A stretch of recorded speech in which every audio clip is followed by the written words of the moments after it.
Hello, this is Matthew Robert Payne. This is title of this video is You Should Be Storing Treasure in Heaven. Most of us know the scripture verse that Jesus says, don't store your treasure on earth where moth will destroy and rust will destroy and thieves will break in and steal. But store your treasure in heaven, for where your treasure is, so shall be your heart. And many people may look at that scripture and say, well, that's nice. How do I store treasure in heaven? Well, if you give in the church, and very few people give, only 5% of Americans tithe 10%, 95% of Americans don't tithe 10%. I think they give about 2% of their income. But if you tithe, that's treasure you're storing in heaven.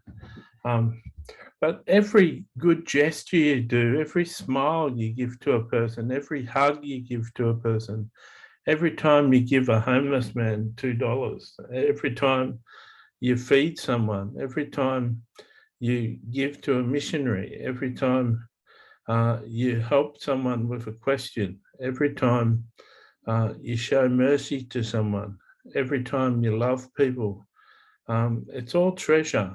I've got my own personal competition. I want to meet all my friends in heaven and have the most treasure out of everyone that knows me.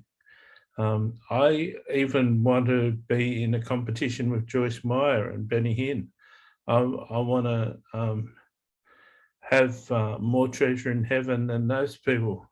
And I think the parable of the talents gives you a clue.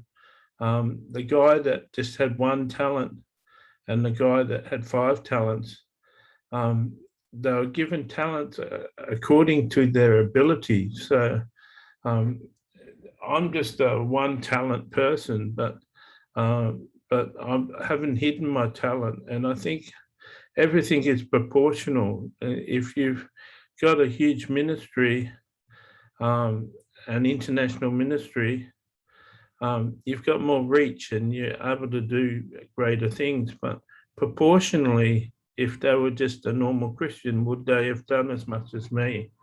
But you may look at me and say, it's not a competition, Matthew. Well, it is. That's the one thing I'm going after.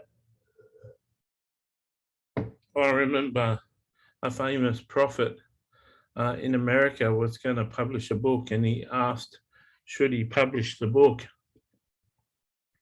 And I said, not only should you write and publish the book, I'll pay for it. And he wrote back to me, he said, how are you going to pay for it? I said, I'll just send you $1,000 and that should be enough for you to publish it. And he self-published it, and that was enough. Well, that book outsold every one of his other books, and all his other books combined. That book sold so many, and I get the treasure for that. I got heaps of treasure in heaven for that. So I've been known to steal other people's treasure. I've paid for 4 books now, 4 other people's books, and a couple of times it's been a couple of $1,000s I've paid to publish another person's book. So I'm into stealing treasure, getting other people's treasure and co-laboring with other people and getting a proportion of the treasure that they would get.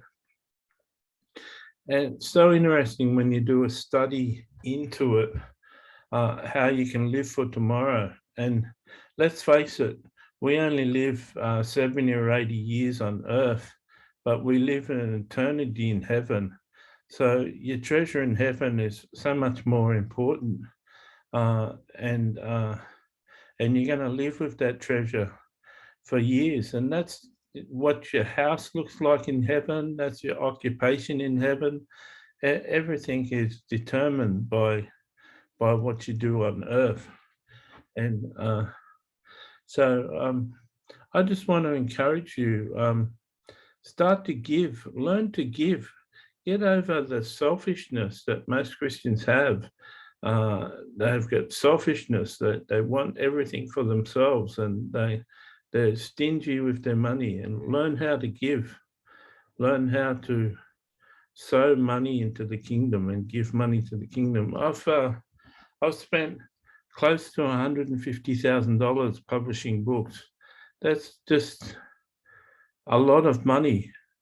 In America, I could almost own a house for that amount of money. So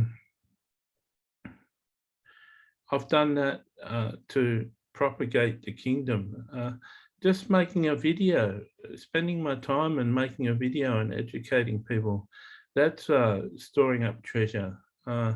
People I affect, people I influence.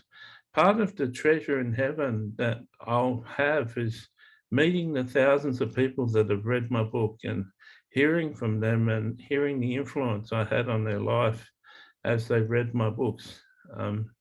So I'll get to meet all those people. I'll get to meet the people that were saved by donations to missionary organizations that I've made.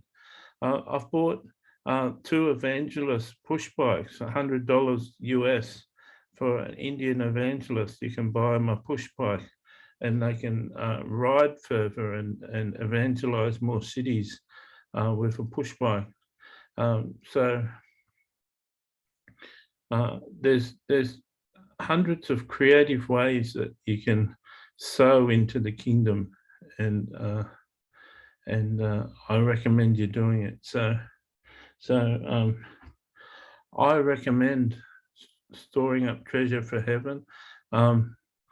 You can write to me, make a comment, and if this queries you, and you can ask me about organizations that I support. I support an organization called Heaven's Family by David Servant.